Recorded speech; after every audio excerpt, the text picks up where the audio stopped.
Comment avez-vous connu la famille présidentielle, cette nomination?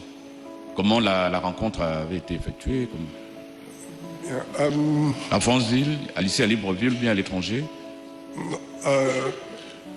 Quand je rentre en 2013, oui. D'abord avant, puisque je vous disais que j'avais une entreprise d'intermédiation d'affaires en Angleterre, on me demande, en discutant avec le directeur général de l'ANPI, elle me demande de voir si on peut organiser un forum gabonais à l'étranger, en Angleterre, parce que j'étais basé en Angleterre. Et j'avais beaucoup de contacts dans le milieu. Et donc je l'aide à organiser le forum, le UK Gabon Forum en 2012, où le président de la République arrive à Londres et il présente les opportunités au Gabon devant 500 hommes d'affaires. Donc ça a été une réussite. Et donc après ça, on me demande si je veux bien rentrer. Donc je rentre en 2013 et je démissionne de l'ANPI.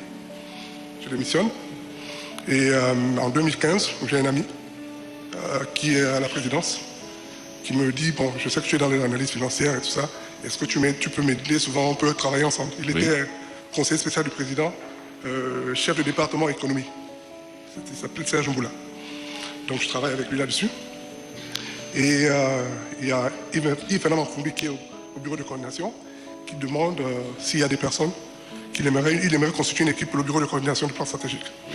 Donc, on nous fait passer des entretiens au bureau de Loite. Et donc, je passe l'entretien. Et je pense qu'on était 35. Et sur 35, on était à, je crois, 4 qui avaient le profil. Oui. Qui avaient le profil de vraiment pouvoir occuper certaines fonctions. Pour relever ce défi. Voilà. Donc, je suis parmi les 4.